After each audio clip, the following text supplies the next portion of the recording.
लेके कि आप आगे बढ़ पाइएगा? No ma'am. मैं एक विमेन एम्पावरमेंट का आपको बिल्कुल सरल शब्दों में बताती हूँ, मतलब जो मैं समझती हूँ, जो मैंने अपनी एजुकेशन के समय में समझा, जो जाना, और एक प्रैक्टिकल तरीके से आपको बताती हूँ। एक विमेन एम्पावरमेंट मतलब एक महिला दिवस, मतलब जैसा कि अभी सिन्हा साहब ने कहा, आपके प्रोफेसर साहब ने कहा कि महिला जागरण, महिला जागरण भी सही शब्द नहीं होगा। इसके लिए मैं सही शब्द एक समझूंगी, एक महिला अगर अपने अस्तित्व को समझ ले, एक महिला अपनी आइडेंटिटी को समझ ले, ये सही में महिला एम्पावरमेंट, महिला दिवस का सही मतलब जो ये है। ये जो आपने जितनी भी समस्याएं बताई, ये तो भारत में है ही, ये तो भारत में है ही, लेकिन इसका कहीं ना कहीं आप लोग नहीं समझते कि हम लोग महिलाएं ही इसको कहीं ना कहीं इसकी जड़ में है। क्या हम लोग अपनी पर्सनैलिटी सही से समझ पाए हैं? क्या हम लोग अपनी आइडेंटिटी खुद अपने आप में समझ पाए हैं? क्या हम लोग अपने आप को, अगर हमसे कोई कहे कि हमको 3 शब्दों में आप अपने आप को डिफाइन करिए, अपना अस्तित्व बताइए, कि हम बता पाएंगे? हम लोग का अस्तित्व इस समय क्या है? क्या हम लोग पढ़ाई को सीरियसली ले पाते हैं? जो एजुकेशन हम लोगों की है, जो हम लोग को स्कूल में पढ़ाया जाता है, मुझे नहीं लगता कि जो 80% महिलाएं हैं उसको सीरियसली ले पाती हैं। महिलाएं कभी भी किताबों को, बहुत ही मैंने रेयरली देखा है, बहुत ही कम ऐसा हुआ है कि किताबों को अपना दोस्त बना पाए। किताबों को आप अपना दोस्त अगर बनाएंगे तो आपको दुनिया का एक्सपोजर मिलेगा। आपको जब एक्सपोजर मिलेगा आप दुनिया को जानेंगी। और ये बात बिल्कुल सही है, अगर हम लोग इतना द्वेष रखेंगे पुरुषों, ये तो सच है, ये तो हमारे शास्त्रों से रहा है कि एक महिला का बहुत उत्पीड़न हुआ, लेकिन उस उत्पीड़न के लिए हमेशा महिला, एक पुरुष ही जिम्मेदार रहा है, ये नहीं है। जो आज का मैं लेके चल रही हूँ, जो आज का हमारा सेमिनार का टॉपिक है कि हम क्या इसको, जो विद्वेष है, जो द्वेष है पुरुषों के खिलाफ, जो पुरुषों के लिए द्वेष है हम लोगों के मन में, जो महिलाओं के मन में, उसको लेके हम लोग आगे बढ़ पाएंगे क्या?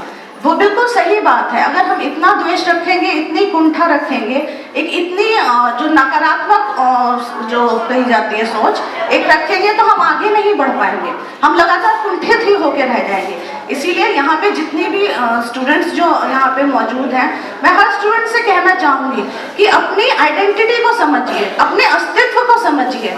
एक बहुत बड़े बड़े शब्द नहीं बोल के मैं सिर्फ इतना ही कहती हूँ, अपनी आइडेंटिटी को जिस दिन आप लोग समझ लेंगे, अपने अस्तित्व को जिस दिन आप लोग समझ लेंगे, उस दिन सही में महिला सशक्तिकरण जो शब्द है, महिला शक्तिकरण, सशक्तिकरण भी नहीं, वो शब्द आप उसका असलियत में मतलब जान जाएंगे। और जिस दिन असलियत में आप उसका मतलब जान गए, आपको अपनी पर्सनालिटी समझ आ जाएगी, आपको आपने क्यों जन्म लिया है, आपने क्यों यहाँ इस दुनिया में आए हैं, ये चीज आपको समझ आ जाएगी। इसलिए इससे और बहुत ज्यादा मैं कुछ नहीं कहना चाहूंगी, क्योंकि काफी कुछ कहा जा चुका है, बहुत अच्छे अच्छे शब्द यहाँ पे किए। मैं सिर्फ लड़कियों को इतना मैसेज देना चाहती हूँ, अपने आप को समझिए, अपनी जो भी आपकी किताबें हैं, आपकी जो भी एजुकेशन है, उसको अपना दोस्त बनाइए, उसको कभी अपनी एजुकेशन को बोझ समझ के मत रखिए।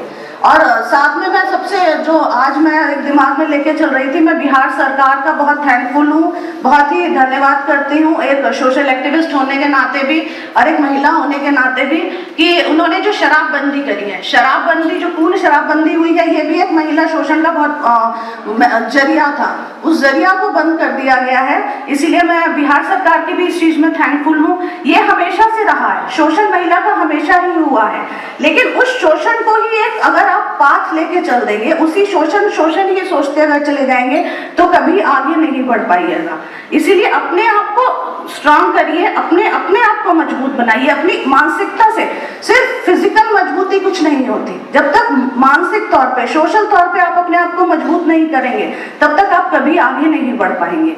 इसीलिए एक पॉजिटिव माइंड होके आगे बढ़िए, एक अपनी सोच बनाइए, अपनी शिक्षा के प्रति बहुत सचेत रहिए, शिक्षा में चाहे आगे बढ़िए, शिक्षा में जितना आगे बढ़ते जाएंगे उतना इन सब चीजों से आगे बढ़ते जाएंगे। मैं अपने आप को कहती हूँ, मैं एक एग्जाम्पल हूँ, मैं अपने उदाहरण आपके सामने खड़ी हूँ। मैं आज जो हूँ, शिक्षा के समय मेरे पिता ने मुझे पूरा सहयोग दिया, मेरे दादाजी ने हर समय हमको पुश किया। वो हमारे घर में तो मेरे दादाजी का इतना एक चलता था डिसिप्लिन की, वो जब लड़कियां पढ़ती थी तो उनको कुछ घर का काम नहीं करने दिया जाता था। फिर मेरे पिता ने, हम लोगों ने कभी ट्यूशन नहीं पढ़ी, मेरे पिता ने लगातार मुझको पढ़ाया। फिर शादी के बाद मेरे पति, मुझे सब पुरुषों ने ही हमेशा सपोर्ट किया है। मेरे पति, उन्होंने मुझे लगातार पुश किया। आज जो मैं अपनी संस्था जो मेरी है, जो मैं एक सोशल एक्टिविस्ट हूँ, इसका सबसे बड़ा योगदान मेरे पति का है। वो हमेशा मुझसे हर मोमेंट पे कहते थे, बस तुम क्या अपना मतलब सब भूल चुकी हो, जो तुम्हारे अंदर जितनी मेरिट्स हैं वो सब क्या भूल चुकी हो, क्या तुमको आगे नहीं बढ़ना है। ये मेरे पति का इसमें बहुत बड़ा योगदान रहा है। इसीलिए हर चीज को बैलेंस होकर चलना हमेशा अच्छा होता है। ये नहीं कि पुरुष हमारे हमेशा दुश्मन ही हैं, हाँ कहीं कहीं दुश्मन भी हैं, लेकिन मैं ये इस चीज से बिल्कुल राय रखती हूँ, जितना पुरुष दुश्मन है उतनी ही महिला भी हमारी दुश्मन है। जो शोषण होता है ससुराल में लड़की का, वो सबसे ज्यादा, इस चीज को कहने में बिल्कुल हिचकिचाऊंगी नहीं, वो करने वाली सबसे ज्यादा सास होती है। सास ही शोषण करती है, क्योंकि उसने खुद कहीं शोषण झेला है। वो अपनी ही जो कुंठा है वो आगे बहू पे निकालती है।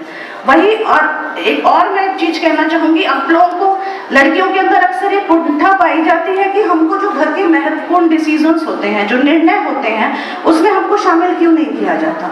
इसीलिए कहीं ना कहीं उसका कारण आप भी बन रहे हैं। महिला एक विमेन एक्सप्लॉयटेशन वो है, उसको कहीं ना कहीं मानसिक रूप से प्रताड़ित किया जा रहा है, लेकिन एक उसका कहीं ना कहीं रीजन हम लोग भी तो है।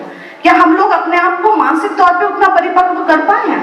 क्या हम लोग किताबों को अपना दोस्त बना पाए हैं? क्या हम अपनी अंदर उतनी मैच्योरिटी ला पाए हैं कि हमको एक जो घर का महत्वपूर्ण डिसीजन है, जिसपे सब कुछ घर का एक भार है, वो डिसीजन में हम लोगों को शामिल किया जाए, या उस डिसीजन से हम लोगों के हाँ या ना पूछी जाए।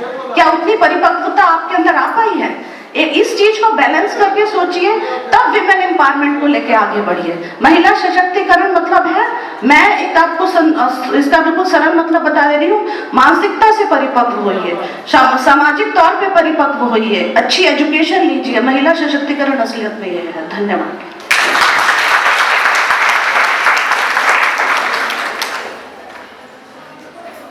बहुत बहुत धन्यवाद माननीय श्री चिल्ड्रन सिंह त्रिपाठी जी, आज की मुख्य अतिथि।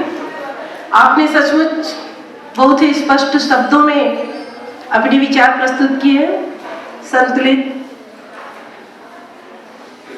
दोनों के पक्ष से। महिलाओं के लिए पुरुष का सहयोग जरूरी है, तो पुरुष के लिए भी महिलाओं का सहयोग अपेक्षित है। लेकिन हमें अपनी मानसिकता बदलनी होगी। केवल कुंठित मानसिकता से भूल